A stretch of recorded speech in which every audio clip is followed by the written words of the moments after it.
ready to demonstrate on how to cut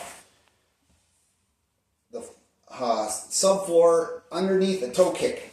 So you always want to start back and work it way down in. I've already cut part of it, so I'm just going to start it from where I left off. So grab it, and it can kick back on you, so make sure that you don't bind it at all and stay right even with the toe kick here, this piece here.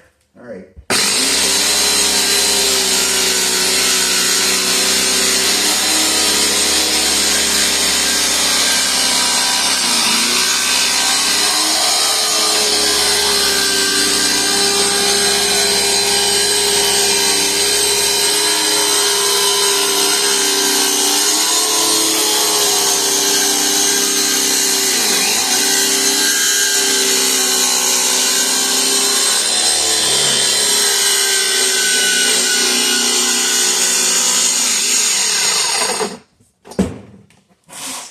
That's how you do it.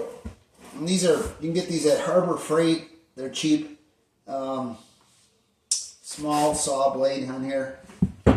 So yeah, I took the guard off it, which is a pain in the ass, and then I also cut the top of that off. Allows you to get under a toe kick that is shorter.